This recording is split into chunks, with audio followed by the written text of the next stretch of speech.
Okay? So, what I'm about to show you is based somewhat in that tradition. When the Jews lived in Spain, they lived amongst Catholics, and eventually King Ferdinand kicked them out of Spain. In what year? 1492. On the 10th of August. Yes. Well, no, they were kicked out before then. They just actually left on that day. Yes. So in 1492. Alhambra decree. In 1492, the Jews are kicked out of Spain. They go to a place that we now know as Thessalonica. Okay? Now, in 1492, the Jews get there, and in the city of Thessalonica, it becomes the major hub of Jews in the world. In fact, it became known as the Queen of Israel. And at its peak, you had three groups that lived there. You had Christians, you had Muslims, and you had Jews, and they lived in peace there. And they shared their cultures with each other, they learned from each other, and actually it is considered the golden age of the Jew in the diaspora. Okay? Now, that's in 1492 and a few years thereafter. Okay? Back in, according to Christian historians, in around 51, Paul wrote 2 letters to this city, the books of Thessalonians. Okay? But in Thessalonica, and coming out of Spain, they brought this tradition with them. And this tradition was a milk bread that they made. Okay? And this milk bread is called the 7 heavens bread. Mary made us, Vincent made us one. And I want you to see this. Oh, today we get for dessert? Yes. Whoa. So, at this time, we will show You you. said it as in the past tense. I didn't realize it was a current. No, I'm bringing past to present. When I started putting this Haggadah together in 2016, this was a tradition that was lost. We knew the recipe. This thing's almost been lost twice. When the Jews fled Spain and went to Thessalonica, they took this with them. So we don't know exactly where Jews learned to make this. Okay? During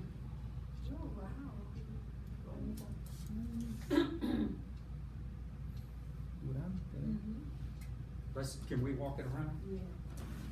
I'll do it. Okay. I have to walk it around. If you look at this, Make sure he doesn't walk out of the door, okay? My iPad is here, so it'll be unlikely. If you want to walk over through the center here, I'll just, Do they see so it? you can just, Do yes. they see it? Yeah, that's a good idea. So this bread is made for the festival of Shavuot. He's going to bring it around. Oh, okay.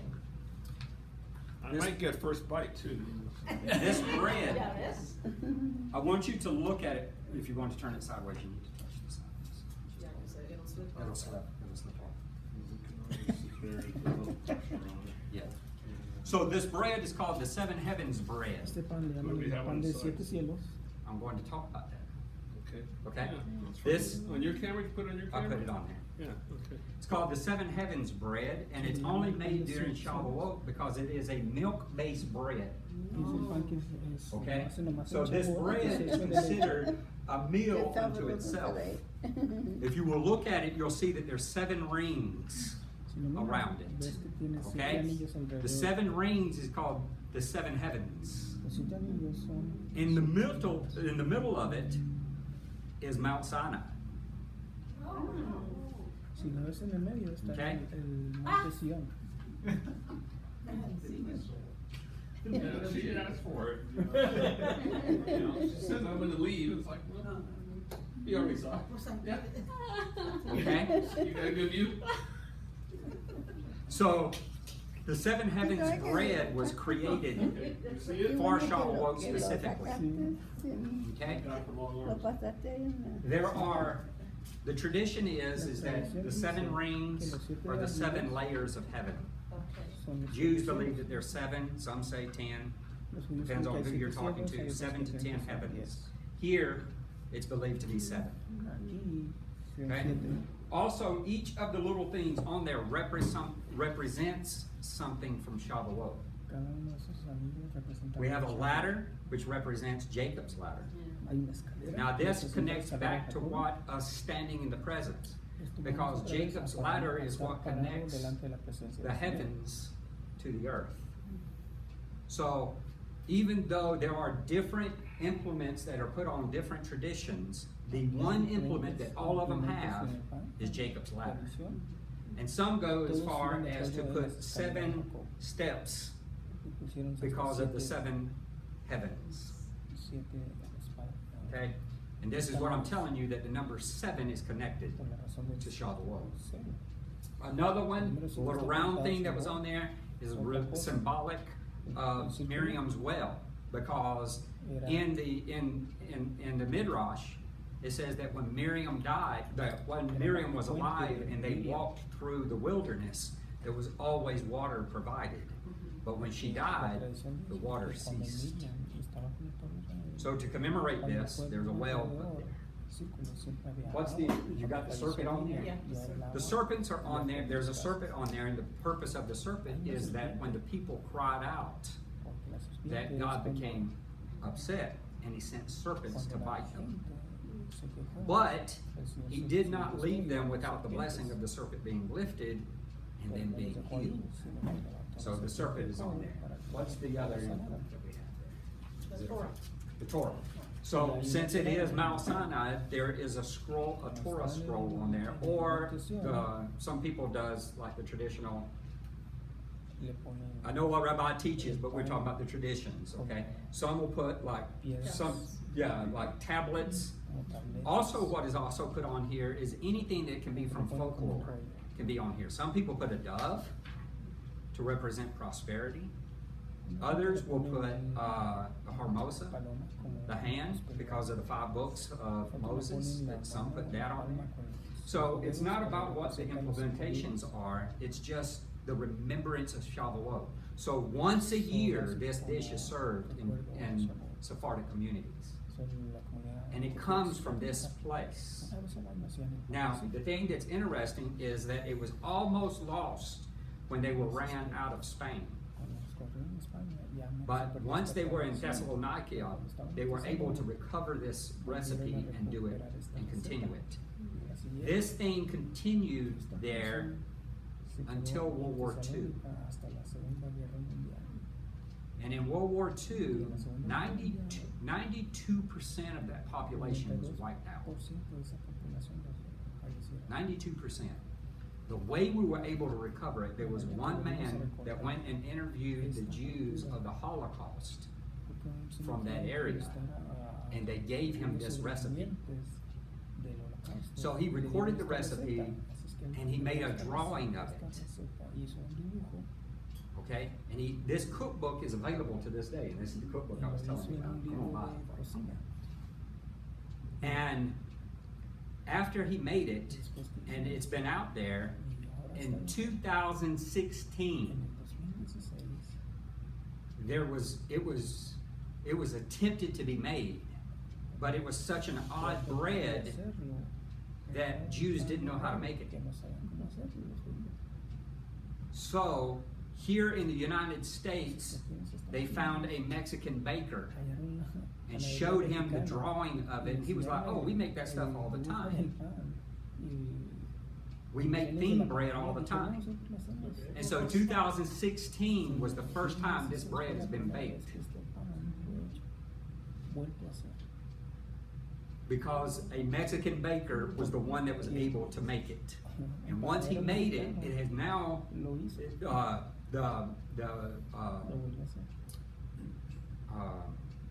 Israel has a website, And they featured that article on there, and about this, they took pictures of the man, of his bread, the recipe, everything, and since then, it's beginning to crop up.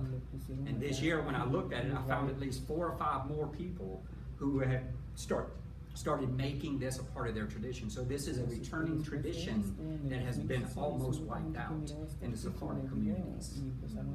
I found another recipe, Mom, where a woman took it and put cheese in it and raisins for this holiday.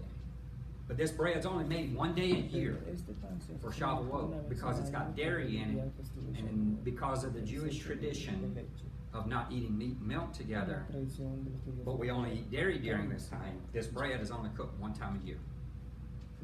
That's during this time. That's not fair. So, what we're going to do here, we're going to do 2 things. We're going to go back and we're going to do the blessing of the bread and the wine. Then all of us are going to get some. We're going to be able to eat it. But what we're going to do is, in the traditions of the Sephardim, is at midnight you read the 10 Commandments and you eat this bread. So after we do the blessing of the wine and the juice, the wine and the bread, we'll come back. I need 2 readers. What are we calling this bread? This bread is called the 7 Heavens. 7 Heavens bread. Okay? I can guarantee you can go anywhere else in this city and you won't find this. Oh no. You won't find it. But everybody's like, it's una rosca. Yep.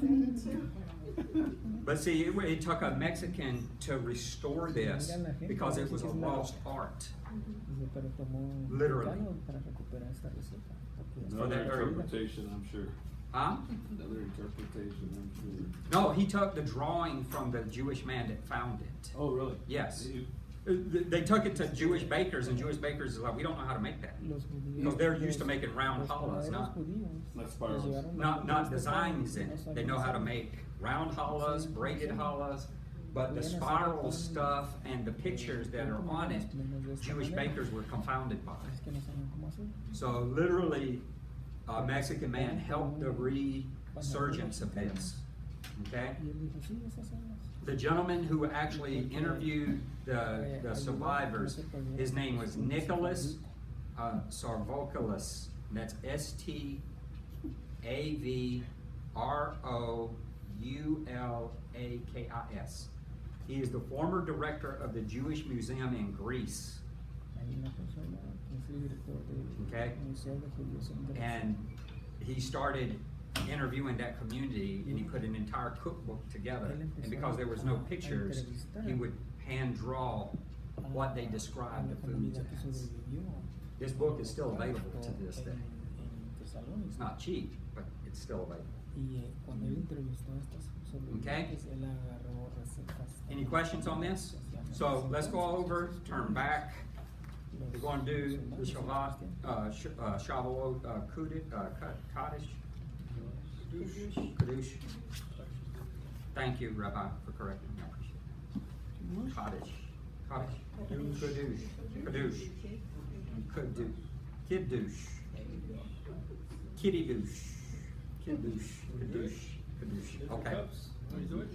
Go ahead, Rabbi. With your cups, you get your wine or juice.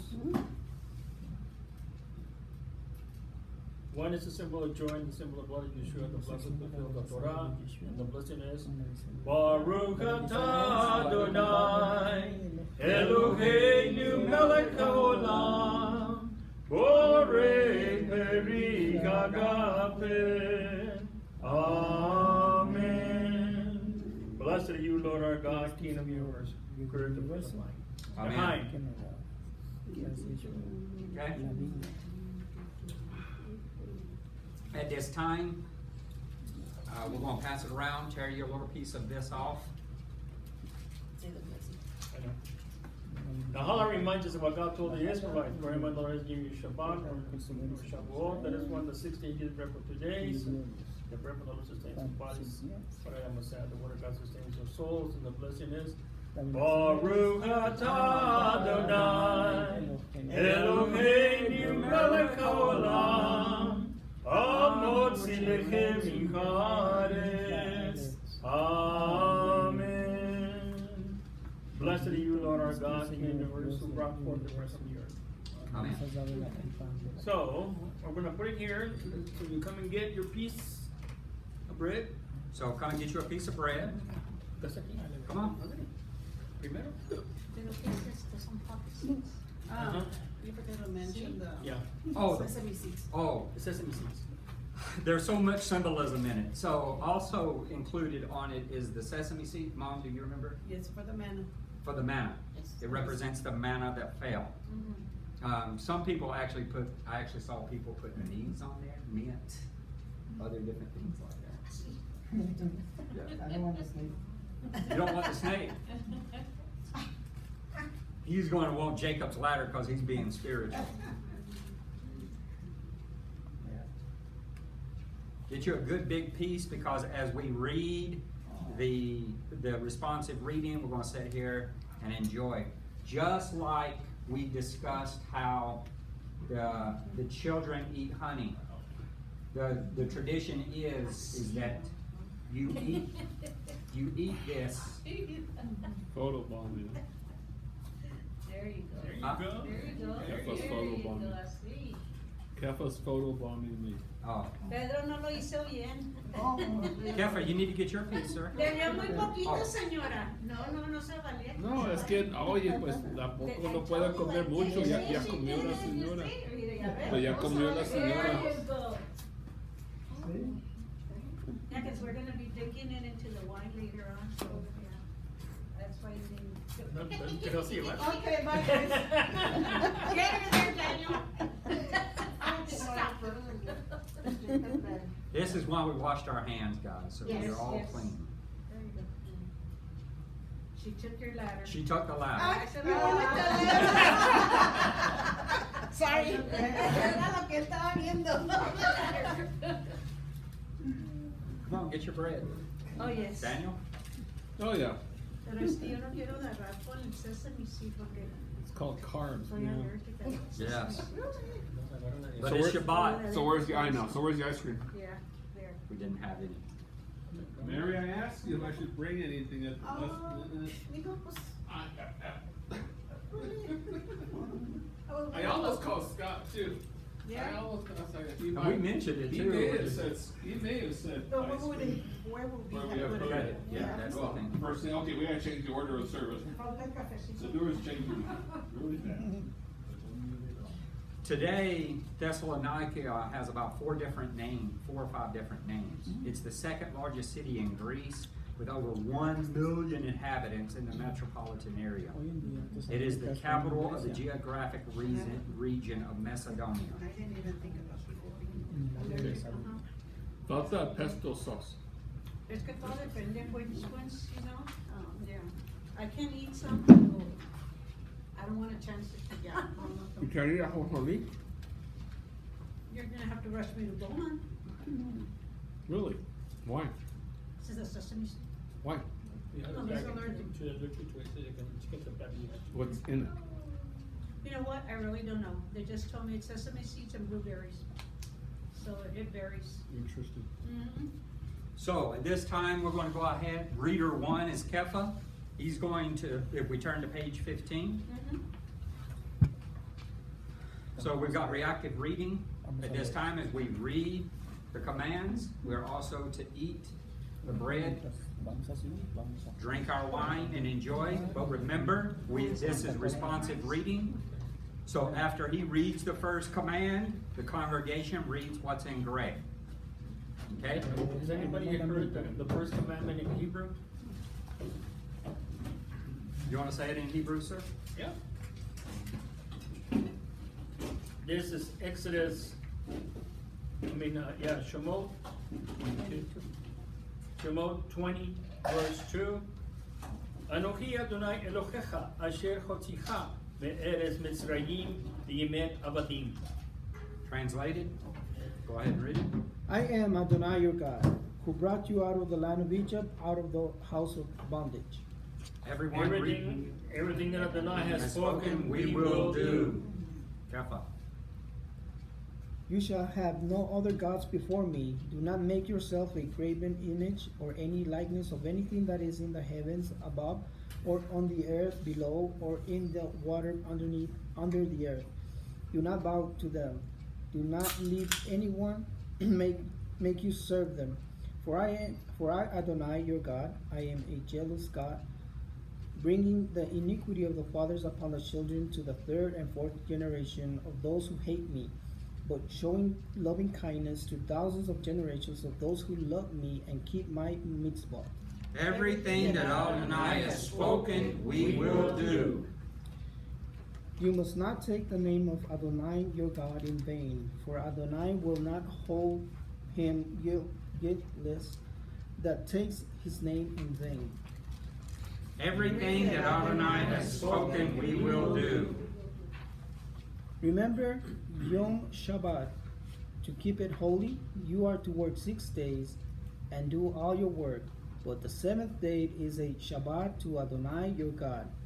In it you shall not do any work, not you, nor your son, nor daughter, your male servant, your female servant, your cattle, nor the outsider that is within your gates. For in 6 days Adonai made heaven and earth, the sea, all that is in them, and rested on the seventh day. Thus Adonai bless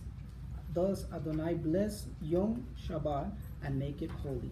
Everything that Adonai has spoken, we will do. Honor your father and mother, so that your days may be long upon the land which Adonai your God is giving you. Everything that Adonai has spoken, we will do. That's it, Kefa. We need a second reader. Chewy, would you like to be the reader too, sir? Do not murder. Everything that Adonai has spoken, we will do. Do not commit adultery. Everything that Adonai has spoken, we will do. Do not steal. Everything that Adonai has spoken, we will do.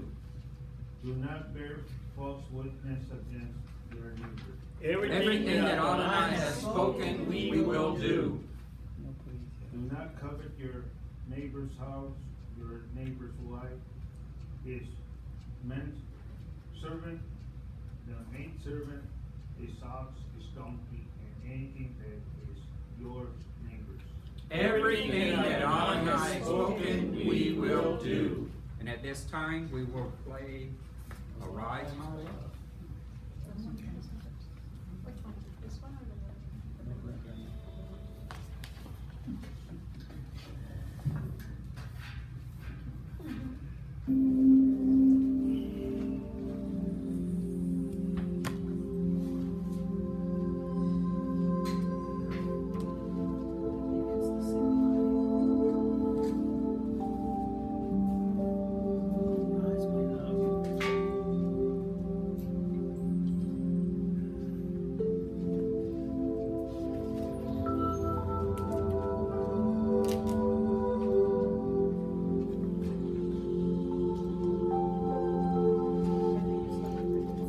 Number what, 3? Yes, this is the third one. This is the third one we're supposed to be doing. Yeah, but it's Oh, I'm sorry. I was gonna play again. oh. Arise, My Love.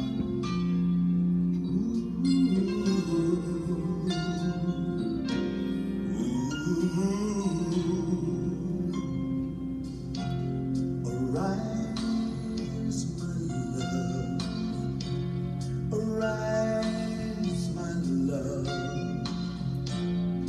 I've come to take my bride. How beautiful you are, my love. Your eyes shine with love behind your veil. Arise, my love. Arise, my love. Come meet me in the sky. How happy we will be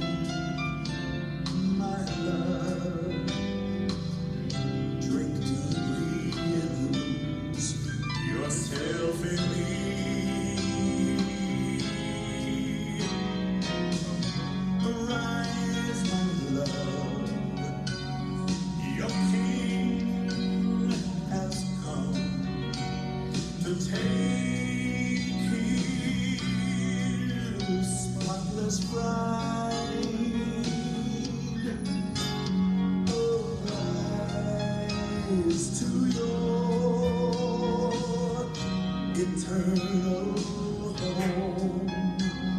Arise, my fair one, and come with me.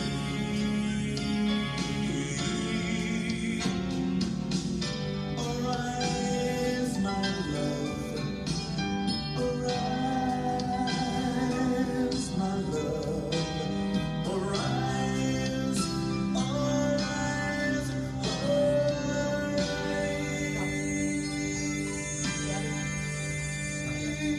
We'll do it then.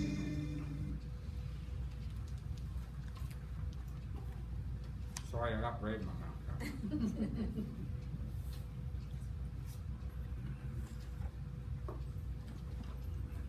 Any questions about anything that we've done so far? The second and final tradition that we're going to look at tonight is the reading of the book of Ruth, or the scroll of Ruth.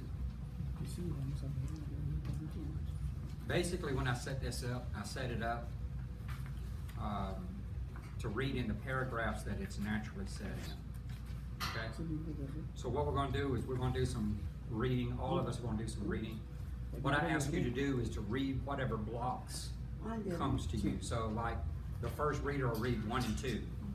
The next reader will do 3, 4, and 5. Got it. You understand what I'm saying? In the case of 6, go ahead and flip over and do 7. Okay? Same with 12, flip over and do 13. So if it breaks at the bottom of the page, just go over and read whatever's on the next page. You have some of my highlights. Okay? You can take it off. You can take it off. So what we're going to do is, like I said, Rabbi wants to do some interactive commentary on this. So what we'll do, I'll start with Vincent, have her read. We'll skip Rabbi because he's doing the commentary. If he wants to do commentary on that part, he can. If he wants to skip it, that's fine. The next reader, and we'll just go around the room. Okay? Let me get ready. Get my notes.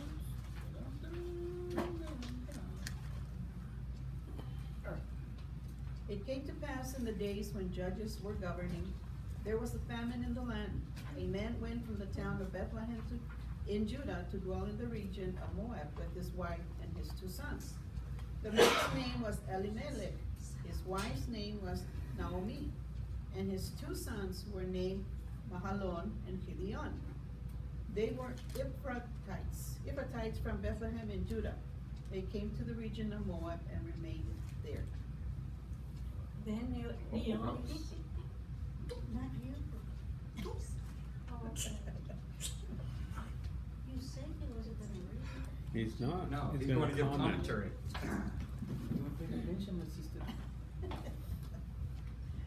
That's good. Busted. I'm busted already. Okay. Let me give you the intro to the book of Ruth. The revision just read 4 main characters. Elimelech, Naomi, Mahalon, and Chilion. Right? Okay. Verse 1 says, this chapter has a poignant lesson. God's providence is certain and he makes no mistakes. As he unfolds the intricacies of his divine purpose in our lives, he does so with a goal in mind. We always see how the saving purposes of God often began in the sometimes dark periods in someone's life. Whenever you see the word famine in Scripture, that it means that there is a separation from God. Okay? Famine means a separation from God. Now look at the characters. The husband's name is Elimelech. Eli is my, and Melech is king. My king. The word Naomi, or it says Noami, but in Hebrew it's Naami. And in the word Naami, you have the word Ami, which is my people. So you have a God who is a king that has his people. Then the character is Mahalon and Chilion. Mahalon means weak. Chilion means despair Sickly, no? or sickly. Weak and sickly.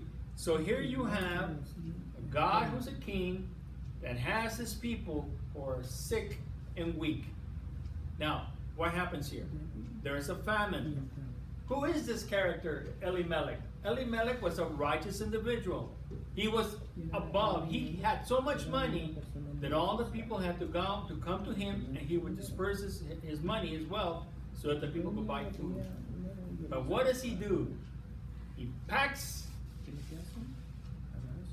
his family, and he goes to the land of Moab. Moab is a no-no. Okay? Now, let's talk a little bit about Ruth before we continue. You're going to see in the book of Numbers where Balak makes 42 sacrifices to Hashem. But he does those 42 sacrifices out of fear. And he became the ancestor of Ruth, who was the great granddaughter of Elion, Balaam's grandson. Okay? You need to know the history behind this as you read the scripture. Yep. Because this is going to unfold. It's going to affect us. Okay? Okay, my sister, go ahead and read that. Thank you very much. Yes. Then Naomi's husband, Elimelech, died, so she was left with her 2 sons. They married Moabite women. One was named Oprah, and the second was named Ruth. And they dwelt there about 10 years. Then those 2, Mahlon and Chilion, also died, so the woman was left without her children and her husband. Okay? So now we have here, it's in here in verse 3 and 4. Elimelech's family left Judea, the only land to which God had given specific promises of blessing for the neighboring country of Moab. Soon Elimelech dies, leaving Naomi with her 2 sons, Mahlon and Chilion, and their Moabite wives, Orpah and Ruth. After about 10 years, Naomi's sons die as well, leaving her alone with her daughter-in-laws. Now Naomi is away from the land of her God. Her immediate family and any extended family, naturally she would long for her home and for the company of the people with similar faith. History here. Orpah, remember that name. She was Ruth's sister. She decides to go back to her kindred. According to the tradition, one of the traditions is that she is raped. Okay? She became the forerunner of Goliath. Okay? That's right, I forgot. That's true. Goliath? The giant? Okay. So, Ruth is going to make a declaration here to Naomi as we continue reading. So, any questions so far? Stop me if you don't understand, because this is going to get intense. I want to play with the name of Orpah. What is the name?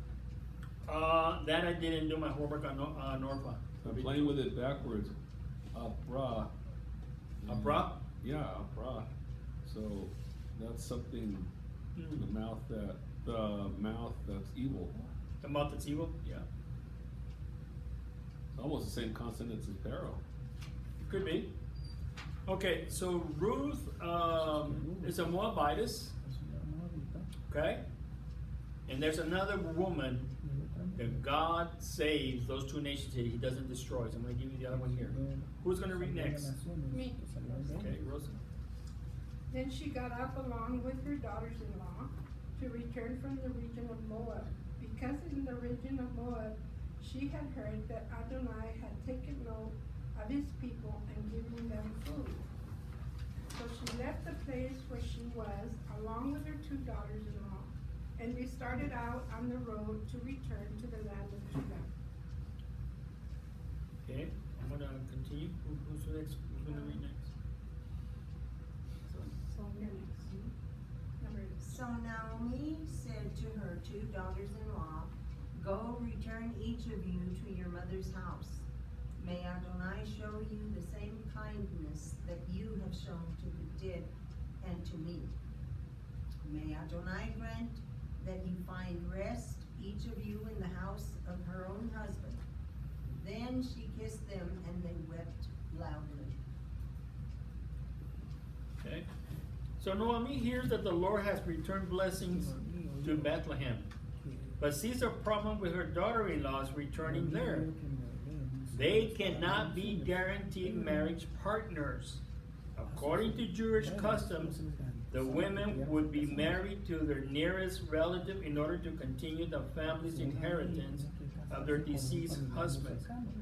But as Naomi points out, she has no other sons, and she is too old to have any more. So as widows, all the three will be poverty-stricken beggars, scraping out an existence. As for Moabites, the daughter-in-laws would struggle even more than Naomi herself. At first, both daughter-in-laws refused to leave, right? And Naomi, despite her recommendations that they stay in Moab, but Naomi explained that the best chance of remarriage is to stay. And Naomi, even in difficult circumstances, believes in the fullness of God's providence. Continue. Can I say something there? Yes, sir. The danger of these two, Orpah and Ruth, is the Moabites hated Israelites. So, with them returning, there was no guarantee that their father would receive them. So that says something about Ruth and Naomi, that Naomi was willing to be poor amongst her people and desolate, but she wasn't willing to be so amongst the Jews. So in other words, they could not go back to their forefathers. Their fathers would reject them. Reject them because they're Jews. Now something very interesting here about Ruth and Mahalon.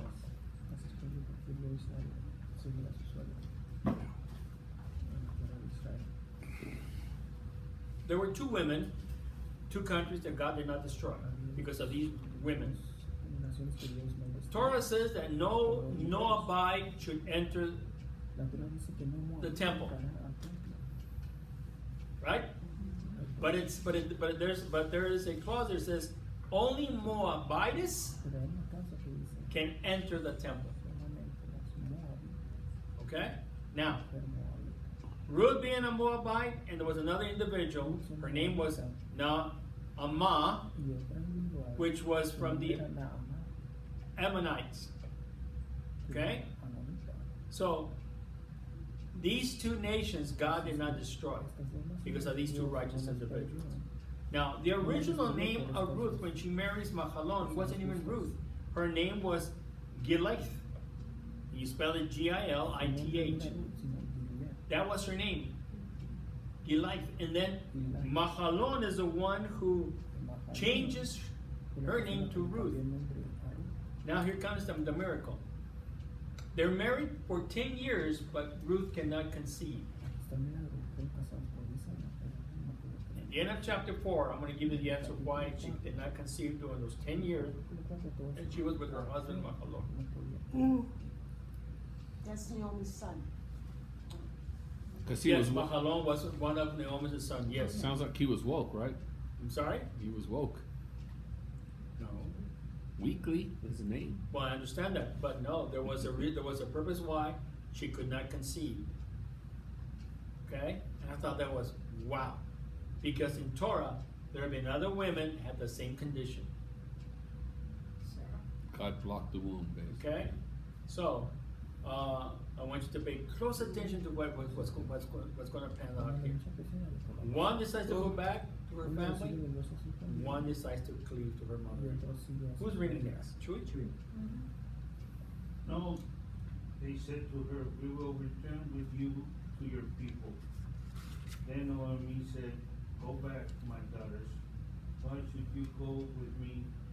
Do I have more sons in my womb who could become your husbands? Go home, my daughters.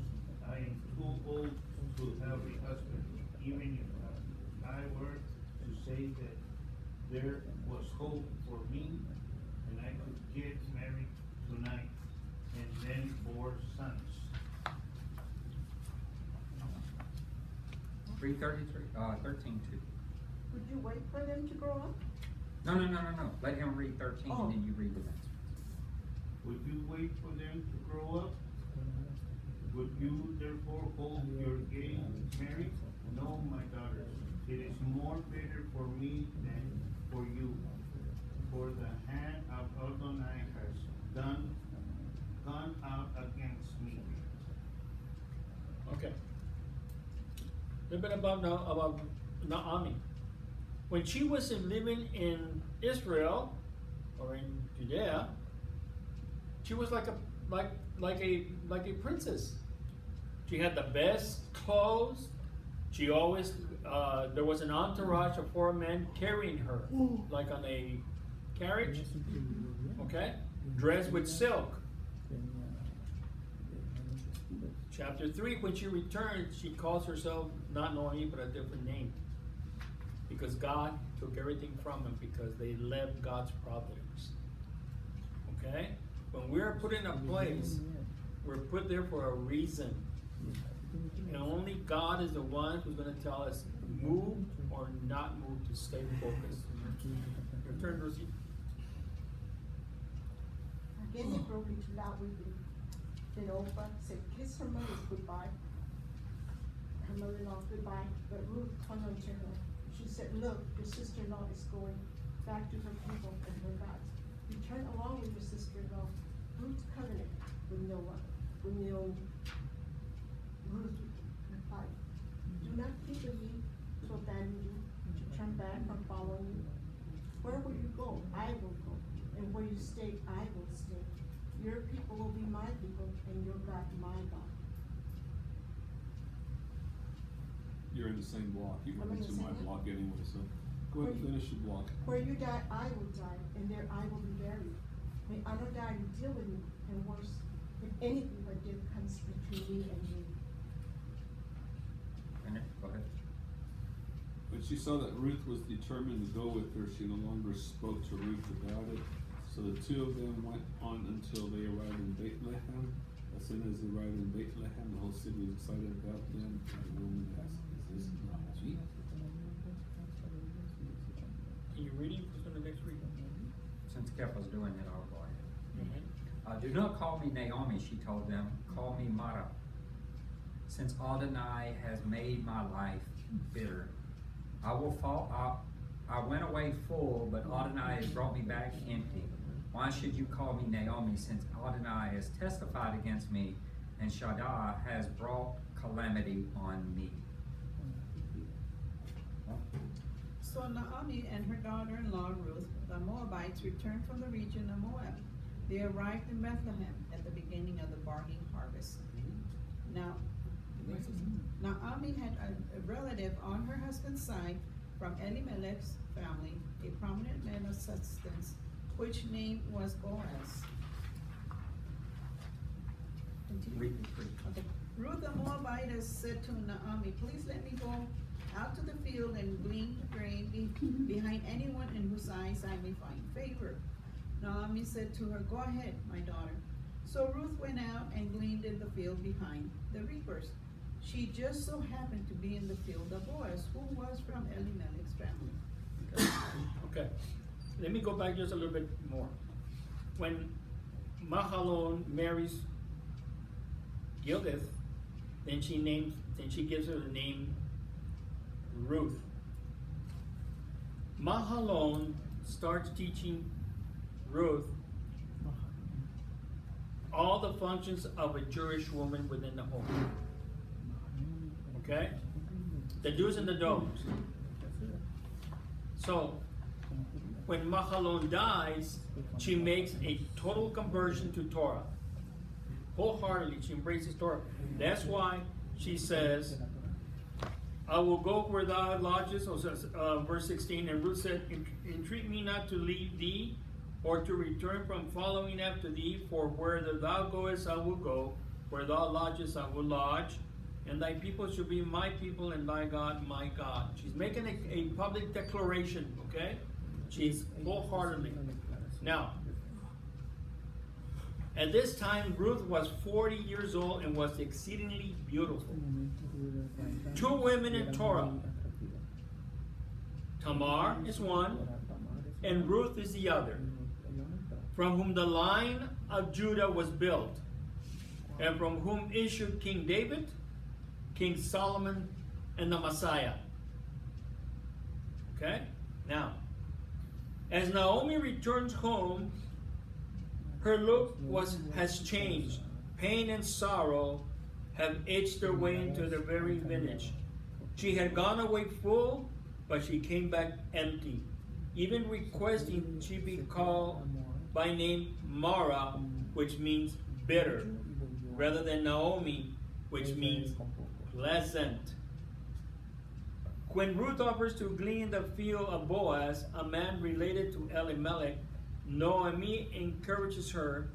The national religious laws of Israel state that after a field is harvested, a certain amount must be left on the side of the field and its corners of the field for the poor, for those who cannot provide for themselves. This is Leviticus 19, verses 9 and 10, Deuteronomy 24, 19 through 22.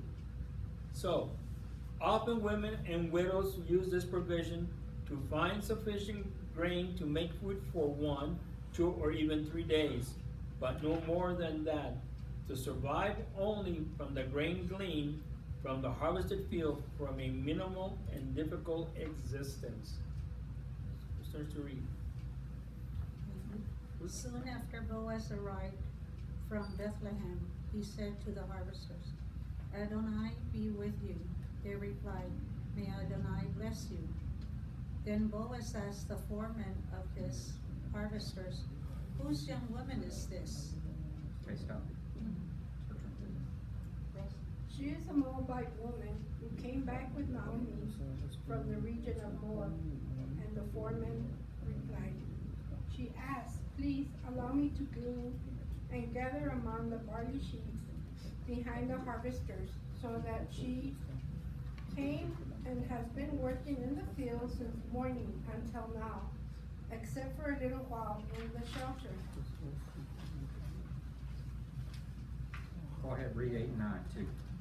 The Boaz said to Ruth, Listen to me, my daughter. Do not go to glean in another field or even pass on from here, but stay close to my female workers, and keep your eyes on the field that they are harvesting, and follow after them. I strongly order the young man not to touch you. Then when you are thirsty, you can go to the jars and drink from the water the young men have drawn. Okay. Hold on. It's going to get fun here. Okay? What does Ruth do when she's in the field? But verse 8, what does it say? Well, let's go to verse 7 again. I'm going to read verse 7. And she said, I pray you, let me glean and gather after the reapers among the sheaves. So she came and had continued even from the morning until now, that she tarried a little in the house. Right? Then said Boaz unto Ruth, Hearest thou not, my daughter? Go not to glean in another field, neither go from hence, but abide here fast by my maidens. Let thine eye be on the field, let thine eyes be on the field that they do reap, and go thou after them. Have I not charged the young men that they shall not touch thee? And when thou art thirsty, go into the vessels and drink of which the young men have drawn. Right? I'm going to read verse 10. This is very critical here. Then she fell on her face and bowed herself to the ground and said unto him, Why have I found grace in thy eyes, that thou shouldest take knowledge of me, seeing that I am a stranger?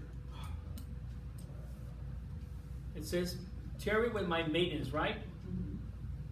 The women, when they were plucking the grain from the ground, they were bending over. Okay? So, and they were jesting with the male workers. They were Okay. shaking booty then. I'm sorry? They were shaking booty. Call it what you want to call it. Okay? They were bending over. Ruth was sitting down on the ground and gleaning what was on the ground. Right. And her eyes were only on the ground. She was never looking around, jesting per se. Okay? Very important here. Watch That this. is. I don't remember. I noticed that. Okay? Boaz is a businessman, yet his first words to his workers are of God. The writer presents Boaz as a man of character. His inquiry about Ruth alludes to the attraction toward her. His workers explain that she has asked to be allowed to glean and is currently resting. Boaz finds Ruth and advises her to stay in this particular field and not to follow his maids. He tells her he has ordered his servants not to touch her as an indication that such fields can be dangerous, but he is providing her safety. He also allows her to drink from his servant's water jar. Boaz is providing Ruth beyond what is required by the Levitical law. Very critical. Okay, I'm done. Who's next reading? Who's going to read next? To 11? I don't know. 10, just 10. Then she fell upon her face, bowing to the ground, and said to him, Why have I found favor in your eyes that you have noticed me, even though I am a foreigner? Chewy. Boaz 10, 11, replied and said to her, All that you have done in your mother-in-law since your husband's death have been fully reported to me. Now you left your father and your mother and the land of your birth, and came to the people to know before. Well, 12 and 13 as well, please. may Adonai repay you for what you have done, and may you fully reward by Adonai, God of Israel, under those wings you have come to take refuge. She said, May I continue to find favor in your eyes, my Lord, for you have comforted me and spoken kindly with your own maidservants, even though I am not one of your maidservants. Boaz says God blessings on Ruth's work. Noting that Ruth has come to Israel to seek God's shelter, he uses the metaphor of being under God's wings, a protective gesture of a mother hen for their baby chicks. As the narrative unfolds, similar language is used about Boaz's relationship to Ruth. Boaz takes a surrogate role of protector and becomes responsible for Ruth. He takes her under his wings, just as he prays God will do to her. Okay? Who's next? 4 through 16? 14 through 16? 14, 15. At mealtime, Boaz said to her, Come over here, eat some bread, and dip your peas into wine vinegar. So she sat beside the harvester and held out to her roasted grain. She ate until she was full, and she was still full. When she got out to glean, Boaz gave orders to his workers, saying, Let her glean, even among the hens. Do not humiliate her. Also, be sure to pull out some grain from her shires and reapers to pick up, and do not rebuke her.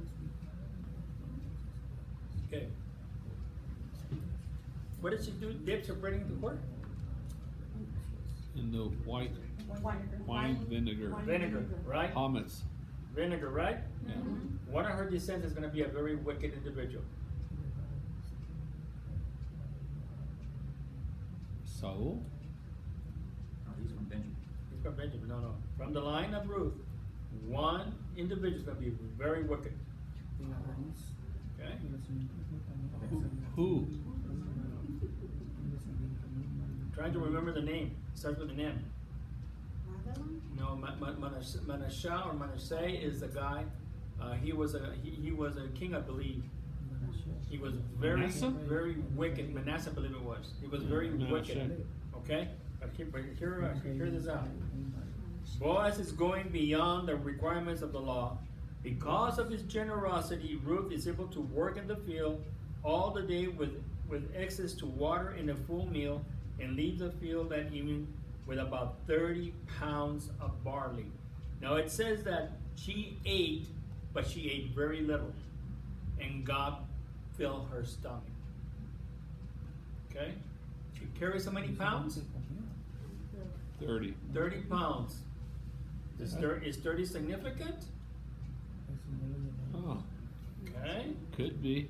All right, could be. So In now this we're room, everything's significant. so now we're at verse 18, I believe. 17, 18. 17. So she gleaned in the field until evening, when she thrashed what she had gathered. There was about an ephah of barley. She carried it back into town, where her mother-in-law saw what she had gleaned. Ruth took some out and gave her what was left over after eating her fill. 19:2. Her mother-in-law asked her, "Where did you glean today? Where did you work? May the one who noticed you be blessed." She told her mother-in-law with whom she had worked, and she said, "The name of the man for whom I worked is Boaz." So Naomi said to her daughter-in-law, "May he be blessed by Adonai, who has not stopped his kindness to the living or to the dead." Then Naomi said to her, "This man is closely related to us, one of our kinsmen redeemers." Then Ruth the Moabitess said, he even said to me, "Stay close to my workers until they have finished the entire harvest." Naomi answered her daughter-in-law Ruth, "It is good, my daughter-in-law, that you go out with his female workers, so that you will not be harmed in another field." So she stayed close to Boaz's family, female workers, gleaning until both the barley harvest and the wheat harvest were completed. Meanwhile, she lived with her mother-in-law. Okay. The text tells us, that verse 18 to the 20th verse. The text tells us that Ruth takes her 30 pounds of barley back to Naomi and shares it with her. Naomi must have known that the volume of the harvest is more than expected, because she asked God's blessings on the generous person. When Ruth tells her it is Boaz's field, Naomi repeats her blessings and explains that he is one of their closest relatives. In addition to the law of gleaning, the Hebrew people also operated under the law of the kinsman's redeemer. If a woman was left as a widow and childless, the nearest relative would take her as his wife, yet any children she bore would be considered the heirs of her previous husband. This is in the Torah, Deuteronomy 25, verses 5 and 6. In this way, the kinsman's redeemer was helping continue the family line rather than his own. Naomi may have been already hoping that this kinsman kind treatment of Boaz would lead to a marriage. Okay? Now, go ahead. So verse chapter 3, who's going to read? 1 through 4. 1 through 4. Naomi, her mother-in-law, said to her, "My daughter, should I not be seeking a resting place for you, so it may go well for you?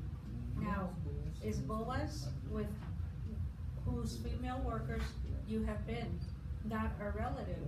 Look, he will be whittling barley tonight at the threshing floor.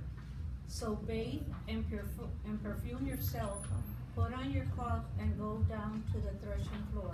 But do not make yourself known to the man until he has finished eating and drinking. Let it be that when he lies down, and you know the place where he lays down, go uncover his feet and lay down there. He will tell you what to do." All right. I thought this was very neat when I was studying this. Check this out. Naomi presents a plan, verse 1 and 3, to Ruth that would ensure Ruth's future. As a widow and a non-native of Israel, her future must likely consist of gleaning for survival. Naomi reminds Ruth of the kinsman relationship to Boaz and the promising relationship between Ruth and his maids. On a night when Naomi knows that Boaz will be in the threshing floor, she instructs Ruth to wash, anoint herself, put on her best clothes, and go to him. Her best clothes. What do you think those clothes were they? No, not a wearing garment. Well, in reality it was.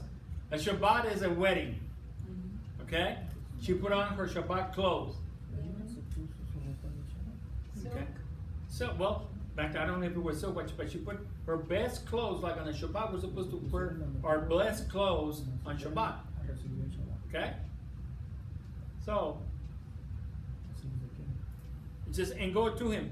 Knowing the dangers of the harvest time, her suggestion that Ruth go to the threshing floor both after dark and after the man has been eating and drinking carries some risk. So, what happens to Boaz? He's drinking. Was he drunk? Probably. He had too much white cream Manischewitz or pomegranate wine. Manischewitz was even back then. Yeah, right. It's been So around he forever. goes and he sleeps on the threshing floor. What's about Torah code on that one? Okay? So here's the beautiful illustration. She goes and she lays down on her feet. But Boaz is struggling because he is not the next kinsman redeemer. Okay? There is one before Boaz. Right? You with me? Okay. So, through the night, let the story pan out. Who's next to read? Rosa. Rosa? 5, 6, and 7, and 8. Ruth answered her, I will do everything you say. So she went down to the threshing floor and did everything her mother-in-law had said. After Boaz drank and was in a good mood, he went to lay down at the far side of the grain pile. So she came to the grain pile quietly, uncovered his feet, and lay down. Now, in the middle of the night, the man was startled and pulled back, and to his surprise, a woman was laying at his feet. 9. Who are you? He asked. I am Ruth, your handmaid, she answered. Spread the corner of your garment over your handmaid, for you are a Goen. 10 through 13. Hold on. Okay. Verse 9, very important here. In response to Boaz's question about her identity, Ruth's answer is pointed. She identifies herself as one of his maids and uses a phrase that asks him to take her under his wing. A word picture he has already used with her. In this case, Ruth's request is a pledge of marriage. She even uses the language that will remind him that he is a close relative with a right and a possibility, a responsibility in this situation. Okay? Now here's where Boaz struggles. 10 through 13. Judy. May you be blessed by Adonai, my daughter, he replied. You have made the latter act and royalty greater than the first, by not running after the young man, whether rich or poor. Now, my daughter, do not be afraid. Anything you propose, I will do for you, for everyone in town knows that you are a woman of valor. Although it is true that I am a goat, there is one who is closer goat than me. 13. Chewy, go ahead and finish 13. He doesn't have an old. Oh, I'm sorry. Stay here tonight, and in the morning, if you will be your goat, good. Let him do so. But if he is not willing to be your goat, then I will be your goat myself, as surely as Adonai lives. Lay down until morning. Okay. So Boaz's response to Ruth's presence indicates his intention to treat her with honor. However, he explains that while he is indeed a close relative, there is someone even more close related to Ruth, who according to the law of kingship has first claim to her. Boaz will defer to his relative. In other words, while Boaz's heart has been won over by Ruth, he will do what is right according to God's law. Here's the challenge. Look at where he said, verse 13. Tarry this night, and it shall be in the morning that if he will perform unto thee the part of a kinsman. Okay? Right? During the night, the evil inclination attacks Boaz. It says, you are a widower, she is a widow. Why don't you just consummate the marriage? But Boaz overcomes that evil inclination. He says, I will honor her, I will respect her, because I am not the closest of kinship. There is one before I. So then he says, arise early in the morning so that nobody will see you, so that your name will not be tarnished. Okay? Now comes the nitty gritty, what I'm going to get to. Who's going to start reading? So real quick, so when I had a really good thought here. Drink some more wine. No.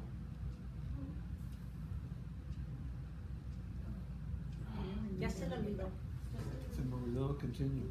14 and 15.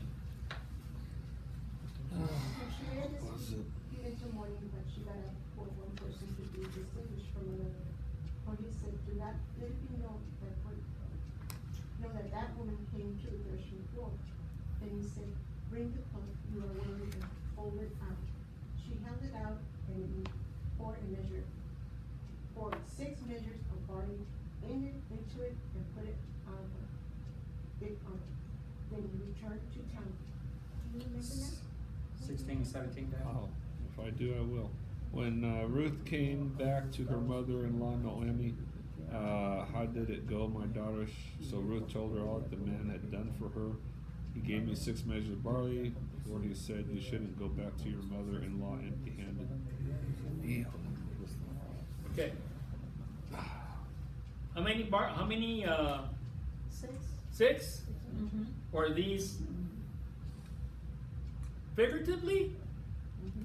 Or were these prophetically? Both, yeah. Can be both. Prophetically. Why do you say prophetically? What do the 6 measures of barley are? Let me read this and I'll give you the answer. Verse 14. When morning arrives, Boaz makes sure that no one knows Ruth came to the threshing floor. The message here is that Boaz wants Ruth's reputation to remain unblemished.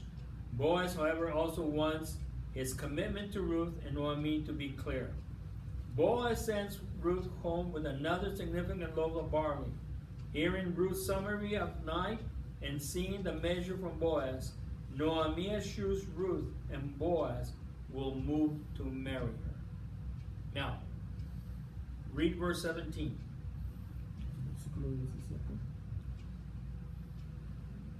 Anybody want to read 17? She said, he gave me 6 measures of barley, for he said, you shouldn't go back to your mother-in-law empty-handed.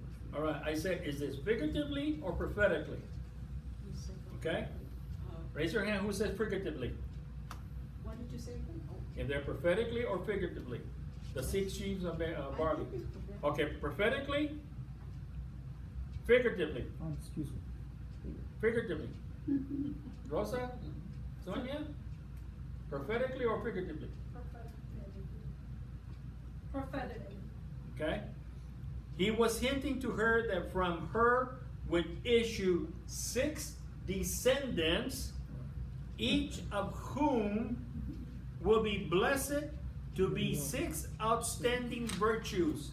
They are David, King David, the Messiah, Mashiach, Daniel, Hananiah, Mishael, and Azariah. Meshach, Shadrach, and Abednego would come from this. These are the 6 measures of barley. You okay with that, sir? You want some more wine? No, I'm You're good. falling asleep now. He's doing the. Thinking. You're thinking. Okay. I thought that was cute. Here comes the bombshell. Chapter 4. It goes into chapter 4. Let's read. Let's turn to read. Mine. Wait, my daughter, Naomi said, until you find out how the matter turns out. For he will not rest until he has settled the matter today. Meanwhile, Boaz had gone up to the gate and sat down there. And all of a sudden, the Goel about whom Boaz had spoken passed by. Come over, he called, and he sat down, and sit down here, my friend. So he came over and sat down. Mom? Then Boaz took 10 of the town's elders and said, sit down here. So they sat down. Then he said to the Goel, Naomi, who has returned from the region of Moab, is selling the parcel of land that belongs to our brother Elimelech. I thought I should inform you, saying, buy it in the presence of the people sitting here, and in the presence of the elders of my people. If you want to redeem it, redeem it. But if it will not be redeemed, then tell me so that I can know, because there is no one else in line to redeem it. I am after you. I will redeem it, he said.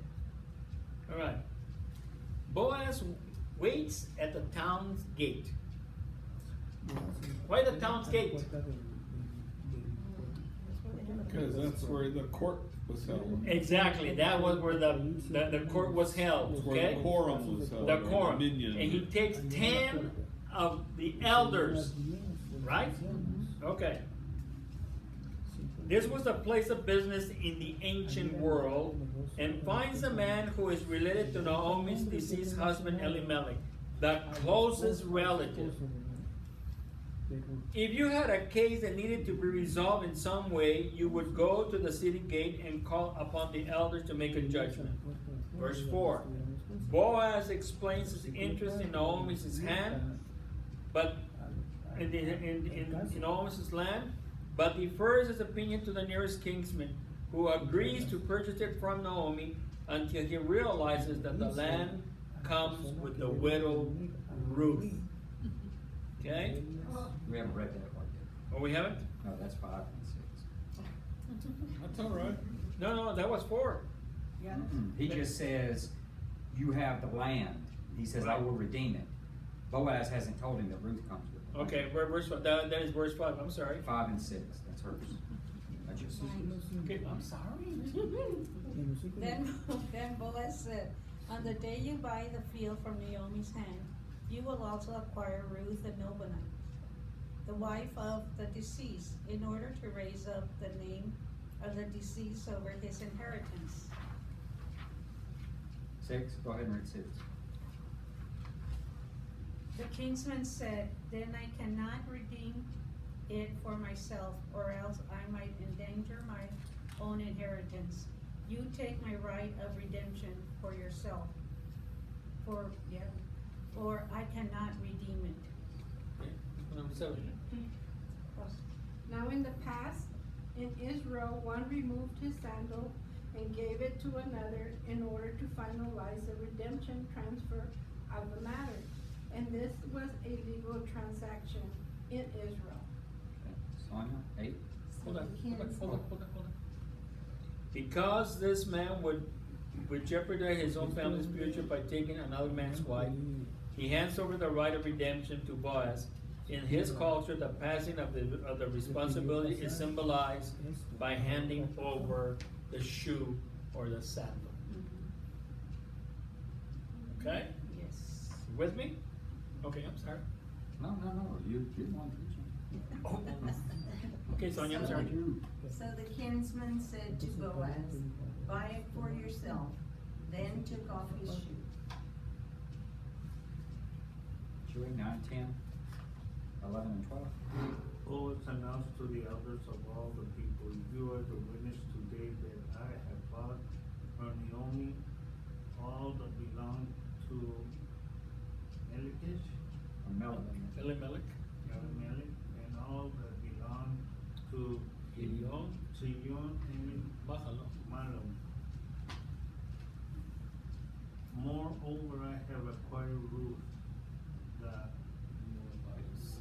Moabite, the widow of Mahlon, and he will be my wife in order to raise up the name of the deceased over his inheritance, so that the name of the deceased will not be cut off from the brothers from the gate of his town, or you have witnessed today.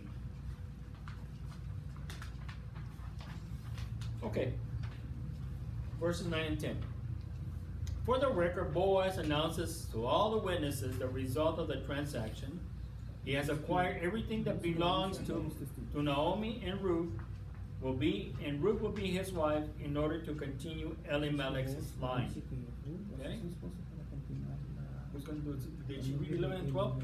No, Chewy was supposed to finish. What was the removing of the sandal, why? That was a form of a covenant being a transaction. If you accepted it, it's a binding contract. You cannot go back and say, well, no, that's not what I meant. No. That's why he got all the 10 elders of the congregation, or the elders of the city, as his witnesses that he relinquished his right.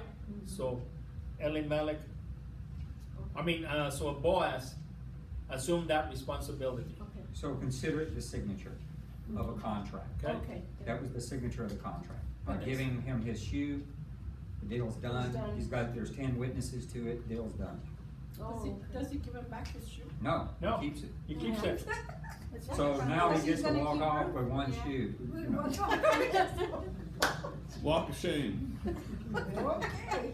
But my question on this is, it really, because when he thought he was just getting the land, he was excited about it. But when he realized that there was a Moabite attached to it and that he had to raise up children, was it an excuse? Or was it that it would really interfere with his inheritance? The truth is, it would not interfere with his inheritance at all. She was a Moabite. I think it was because she was a Moabite and she came attached to the land, and he would have legal responsibility to bear a child with her, a son specifically. And it would be his son. It would be Elimelech. Mahlon's Mahlon's. son. Yes. He didn't want that responsibility. Oh. How could they do that though? That's what was demanded in the law. But- God demanded that. You have the right to refuse them now. The reason why is because God did not want the names of the children to be wiped out. Oh, okay. So let's say he does marry Ruth, okay? He raises up a firstborn son, because if she had a daughter, that wasn't raising up a child. He had to have a son. So the first son she bore would be, Mahlon's. Junior. Any son thereafter would be his. Oh, okay. It would be his. So no, it wouldn't have bothered his inheritance. Now here's the thing, when you think about it, in the Jubilee, that land returns back. Right. Every 7 years, right? The Jubilee, 50. 50 years. That land returns back. 7 is for the rest. So how is it, because I was reading a little bit, but they say like all the land in Israel belongs to God. God. So how is it that some people get it for a certain time and then the other person, or how do they decide who gets it? Okay, so Joshua, that's what the book of Joshua is. Joshua is dividing the land amongst the tribes. Okay? From that point on, that land always is theirs. So What, okay, in modern terms, let's put it in modern terms. The land belongs to God, okay? The children of Israel are subleasing it. They don't own it. They're subleasing it. They could never own. They could never own it. They're subleasing it. So if I decide to sell mine to rabbis, okay, he keeps it for 50 years. He's not buying the land. He's buying the crops forever. How many years he had of our agreement? So if it's right after Jubilee, he's buying 50 crops, or he's leasing 50 crops. If it's 15 years in, he's buying that many crops. That's really what he's getting. The original futures market, huh? Yeah, That is so strange. that's really what it is. Well, let's move forward today. You work all your life for a home, You never own it. you never own it. You gotta be- Definitely don't enjoy it. I mean, really, all you do is work in the That's city that. is to pay taxes. You don't pay taxes, they're gonna come and They come and confiscate take it. it. True. Naked you came, You are paying rent. you man, go every without year. anything, you came with anything, you go without anything. And so, Rent every so the year for land the itself, land that you think you own. so even this day, to this day, that land belongs to God. Now, in Israel today, land transactions today, okay, all land in today's terms is owned by the government. Nobody owns land. Nobody. Even if you buy a house, you don't own it. You're leasing it. You own the house, but you're renting the land. No. You don't own the house. The The government house. owns it all. Even though you built the house. And you paid it off? The government owns it Wait a In minute. Israel. in Israel. Israel. Oh, And the reason I know this is I was in a real estate class, and the guy briefed us on how land was handled in Israel. I saw your boxing glove there. So you can go and build something, doesn't mean you get to keep it. No, exactly. All right, The here we government go. can take it at any time. It's theirs. Check this out. Okay, guys, who's turn to read next? So think about it before we do that. Think about that. What we're seeing here, what we're talking about is God's system because it's His land. And now you have the system of government that's in place. To me, it's still God's land. It's still God's It's land. His land. But Nothing that's the belongs to point. us. So that's the question about Israel's current government. Rabbis versus Zionists. This is why rabbis in Israel oppose Israel's government. Because it doesn't live by Torah standards. Even President, I always jack his name up. Benjamin Netanyahu? Yes, even he, when he promised to return, he did not promise to return to Torah. He promised to return to Talmud. And the rabbis don't agree with that. He wanted to make it a Talmudic state, not a Torah state. Wow. Anyway, That's crazy. sorry, I got into politics and land and all that. Okay, who's next? Three? Rosa, wasn't it your turn? Chewy. No, Chewy's got to finish 11 and 12. Oh, he's not done. All the people at the gate and the elders said, we are witnesses, right? How do I make the woman who has come into your house, like Rachel and like Leah, who both built up the house of Israel, may you prosper in Bethlehem That's right. and be owned in Bethlehem. May your house be like the house of Perez, whom Tamar bore in Judah, through the seeds of Adonai will give you by the young woman. This is very neat right here. This is prophecy here. When the people asked that the Lord make Ruth like Rachel and Leah, wives of Yaakov, they were stating their hopes for a large family. Rachel and Leah bore Yaakov 12 sons. The reference to Perez here is because he is the ancestor of Boaz, revealing the family connection. This section reveals the answer to Naomi's prayer in Ruth 1:8 for her daughter-in-law. Go ahead. Let's just read 13 and 14. 13, 14, and So Boaz took Ruth, and she became his wife. When he went into her, Adonai enabled her to conceive, and she gave birth to a son. Then the woman said to me, blessed be Adonai, who has not left you without me. Go today, may his name be famous throughout the Israel. Moreover, he will be to you a renewer of the life and a sustainer of your old age. For your daughter-in-law, who loves you and is better to you than 7 sons, has given birth to you. Okay, 7 sons. No. Check this out. It says that Boaz does something first. Boaz is very righteous. He's 80 years old. And he prays for Ruth. And immediately she conceives. Alright? That's what it says here. So Boaz took Ruth. This is verse 13. And so Boaz took Ruth. And she was his wife. And when he went into her, the Lord gave her conception, and she bare a son. That's what it says 13, right? Okay. Boaz was very righteous. Here's the miracle.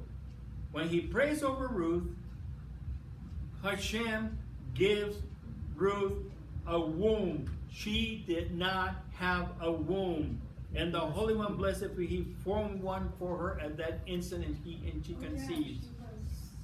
Now, when she conceives, how old was Boaz? 80. How old was Ruth? 40. When does Boaz die? The night that he conceives. The night that he conceived. The night that on his wedding night, after he gets her pregnant, he dies. Really? Oh, wow. He dies. But isn't he supposed to have 6 kids? No.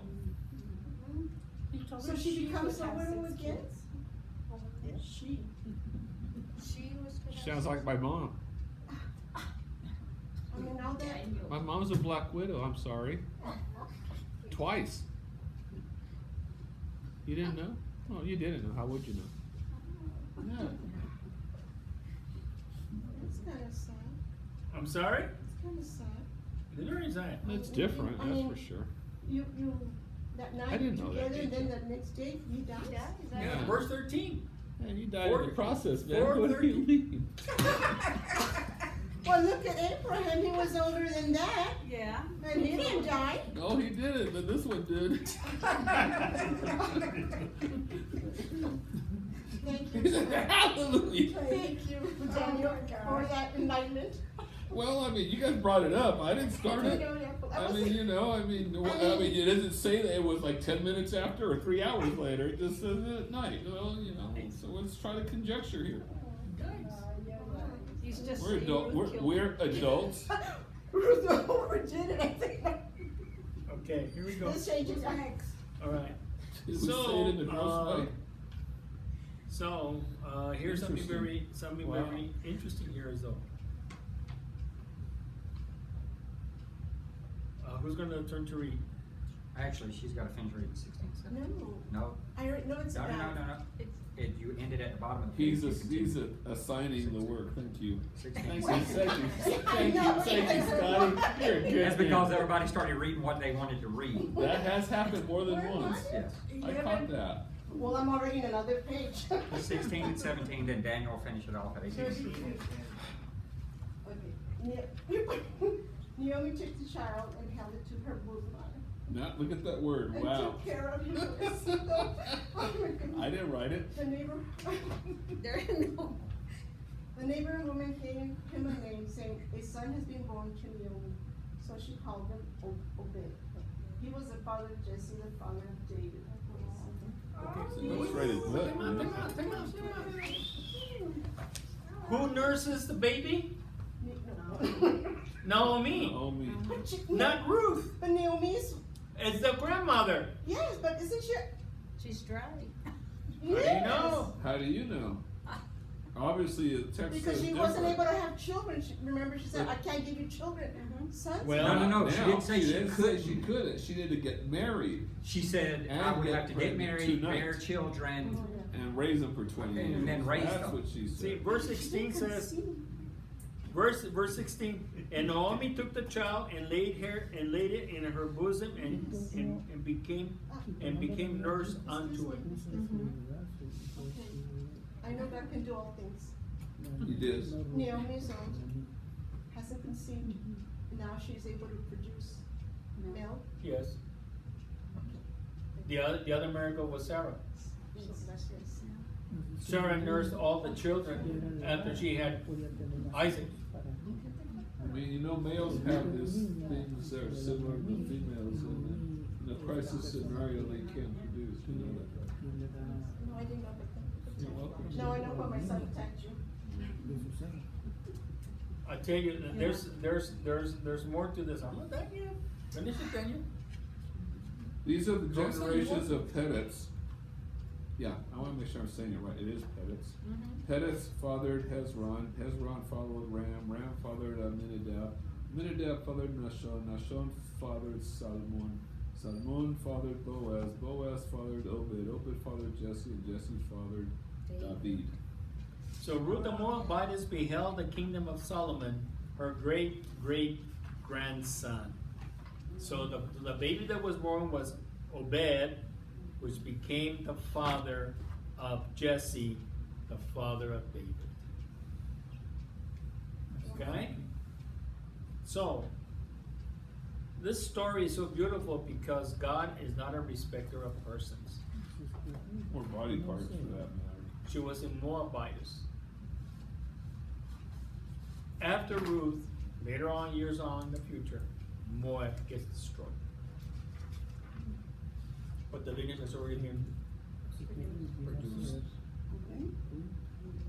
That's why the story is so beautiful that you need to understand the history behind the story. If we don't know the history, you're going to get lost. Just like Tamar. Now, who was the other one? Who was the other woman who was a matriarch of Israel who didn't have a womb and could not produce child until her husband prayed for her? Hannah? Who? Sarah? No, Hannah. Hannah? No. Rachel. Rachel. Rahel. Rachel had a hard time. Yeah. She didn't have a womb.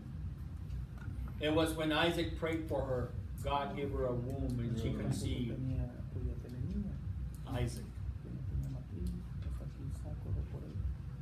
Interesting. Any questions? No, sir. Who's going to sleep? Oh, his birthday is Zach. We're ready, part one. Got some toothpicks? Who? Toothpicks? He's going to do the Sylvester thing. I'm gonna need toothpicks.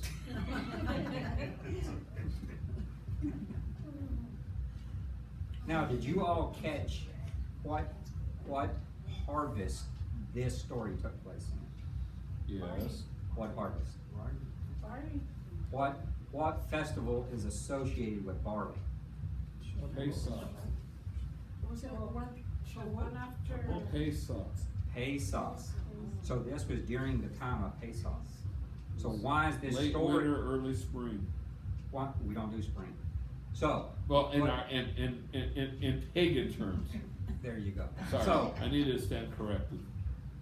in this case, even though the fields that are being harvested is barley, why do we read this on Shavuot? Well, it takes time to figure out the details of how you're gonna tell the story. You just said earlier it was linked to Shavuot.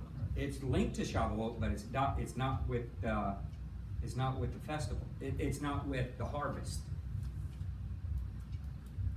Well, what is the first fruits? Huh? First fruits. Festival of the first fruits. That is Shavuot. That would be Pekurim. That's Shavuot. No, Pekurim is not Shavuot. It is associated with it. It's actually the third festival which becomes associated with Shavuot. That's why Shavuot is the fourth festival. Well, yeah, but I mean, it starts the day after Pesach. No. That's argumentative. It says the Shabbat after Pesach. And the way it's worded, the argument is, well, Pesach is considered a Shabbat. Yeah. Or is it the weekly Shabbat? So there's two ways to count it. the way we normally count it is that Pesach is. You count it after From Pesach. after Pesach. Now But you also, can count it both ways. I have another twist on that. Why 50 days? Of the counting of the Omer. 1 day for each level of depravity that they were in. Yes. Who was? Israel. The 50th is that when they reach the 50th gate, there's a gate of no return. Yeah, they didn't get to it. They didn't get to Hence it. 49 Exactly. plus 1. So they were barely getting to level ground when they got under the mountain. Exactly. Redemption. No matter how hard, no matter how deep you are in sin, there's always hope. There's always a light of hope waiting for you. But no Well, one wait, escaped that. let me finish my question. No one's answered it. Yeah, no. If it's not the harvest festival that is being celebrated here, what is being celebrated? Waiting. It's not first fruits. It is, but it's not. Who's coming from this lineage? You're talking about in Ruth, right? Yes, redemption. That's it. Well, Wait, you're wait. talking about David, so the first one was David ben Yosef. This would be the precursor to David. Yeshua ben David. Just Mashiach. Doesn't matter which one. Well, I get that, but we're specifically going to Obed, the father of David. But David is Jesse. considered a Mashiach. I understand that. Yes. So that's the point. This is tied because the Mashiach is considered the living Torah. Yeah. The Word became Yeah, but- flesh. Torah became flesh. So this is why it's connected to Shavuot, because what was given? The Torah. The Torah. It's the Torah. It's not the festival. It's not the harvest that's being celebrated. It's the giving of the Torah that's being celebrated. Yeah, and it's only the Big Ten at that point anyway. Yes. What do you think? You learned something? Oh, yes. So what are the 6 measures of barley? Who are they? The 6 sons. Who are they? David. Jesse, Abner, No. Lebek. Oh, David. Daniel, Shadrach, Meshach, and Abednego. That's 4. You guys figure out the other 2. Jesse and Boaz. No. Marilyn. David, That's 5. Messiah, That's 6. Done. Daniel, Shadrach, Meshach, and Abednego. I figured out the real pronunciation is Daniel. Not Daniel. It's Daniel. Daniel. Daniel. And it's not Abednego, it's a bad Negro. Oh, no. You know what? What's the Hebrew name? What's the bad? It was a black man that told me that. And leave it to the white guy in the room to come up with that one. Hananiah, Mishael, and I Azariah. always forget those names. Jeez, I hate that. Aye, Scott, Whittle. How many cups of wine have you drank already? One. Bottle. So usually on this festival, when you study at night, there's also the other things that you'll study is you'll study the vision of Ezekiel, the wheel within the wheel. That's a part of the study as well. Isaiah is a part of the study, usually during this time. Acts, for those that believe in the Mashiach, that Yeshua is the Mashiach, Acts could be done. You can also tie it to Leviticus as well. Are you being recorded? Yeah. Are there any viewers? Nobody came on, but I'm still recording. They're doing their own party somewhere. Yeah, hopefully. So, there's a lot to this festival. Even though it is a minimally mentioned festival, there's great mystery around this festival. You mentioned the numbers associated with this festival were 70, or 7 and 4. 4. What was the 4? The 4 is because in Leviticus it's the 4th festival listed. So So, it's the Shamish festival. exactly, on the menorah, it's the 4th one, the Shamash. So it's the Aleph and Tav. Yes. The Shamash is the center one in the menorah. Yeah. It's Right in also front of you. It's also the 4th day of creation. It's right in front of you. Look at your candlestick. And then, Okay. let's see, Don't let it. here's something too. Let me find it real quick.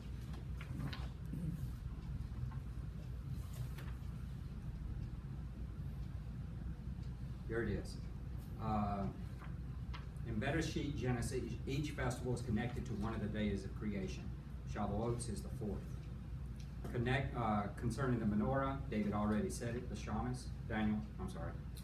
The prophet Isaiah reveals several names of God in chapter 7, verse 2. One more, the 4th name, the Spirit of Adonai, is connected to Shavuot. The Spirit of Adonai is connected to Shavuot. Well, do we got a dry erase anywhere? We can fix that really fast. You know, something very interesting about the 7. You said that the holiday has 7 names, right? Yes. Earlier? 7 names. 7 names. And we have the harvest, the giving of the Torah, Shavuot, the offerings, rally, assembly, and the 7 acronym of the 7 names is the constitution of the 7. But Shavuot reflects the centrality of 7 in Shavuot in Judaism. The Hebrew word of Shavuot is the word number 7, Yeah. Sheva, Yeah. which is also the root for a vow, Shavuot, sedation, Savot, and the wheat, Shavuot. So Shavuot is celebrated 7 weeks following Passover. God employed 7 earthly attributes to create the universe, in addition to the 3 divine attributes. The Shabbat is the 7th day of creation in the 7-day week. The first Hebrew verse in Genesis consists of 7 words. The 7 beneficiaries of the Sabbath are you, your son and daughter, your male and female servants, your livestock, and the stranger. God created 7 universes. The 7 hosts of pure souls, hence 7th heaven, which you talked about. There are 7 compartments of hell. There are 7 basic human traits, which individuals are supposed to resurrect and adapt in preparation for Shavuot. 7 key Jewish universal leaders: Abraham, Isaac, Jacob, Moses, Aaron, Joseph, and David are the 7 Ushpatim that we talk about during Sukkot. Okay, the 7 shepherds of Israel. I just named you the 7 shepherds. Okay, now we will talk about those during tabernacles. There are 7 qualities of Torah, 7 generations passed from Abraham to Moses. There are 7 species of the land of Israel: barley, wheat, grape, figs, pomegranate, olives, and dates, honey, which we did it already. Okay, 7 represents multiplication. Shevatim, grooms, and brides are blessed 7 times. This is when the bride circulates, encircles the groom 7 times. These are the 7 blessings. There are 7 major Jewish festival holidays. What are they?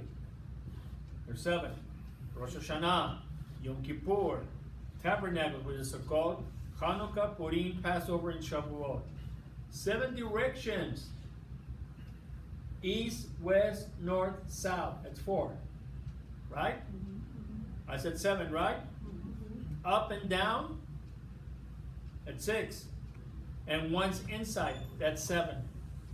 7 major continents, 7 oceans and major seas in the globe, 7 world wonders, 7 notes in the musical scale, 7 days of mourning over the deceased, 7 congregants read the Torah on the Sabbath when they do Aliyah. 7 prophetesses, Sarah, Miriam, Deborah, Hannah, Abigail, Huldah, and Esther. 7 gates in the temple, or 7 gates of the temple in Jerusalem. 7 branches in the menorah. 7 is very important. Always remember that. There's always something connected to 7. That's why when we do, when you see me doing gematria on the board, each letter has a number, and each letter is representative in the Torah. And I was studying the 10 Commandments with the first 10 letters of the Hebrew alphabet. What'd you come up with? The first 10 letters in the Hebrew alphabet are the 10 Commandments. From the Aleph to the Yod. Okay. Any questions? Isn't it beautiful? It is. Where are you going? Cool. ¿Ninguna parte? When you put it away your pen and you close your Bible, Pues sí. then we're going to get a break and then we're going to start again. Are you kidding me? You didn't know? It's all night. You didn't know? This is all nighter. I wasn't told. Yeah, you were. I remember something about that, so I didn't bring my nets on. Just love. And even if I took it, they put it. What do we do? Havdalah? Yeah, we can do hot. Can we do Havdalah? Okay. You know, no, that's. Any questions? Rabbi is willing to answer everything you got, so go ahead and start throwing them at him. Gee, thanks. You're under the bus, huh? What's the Are we deal done? with that quill in Ezekiel? I was reading that.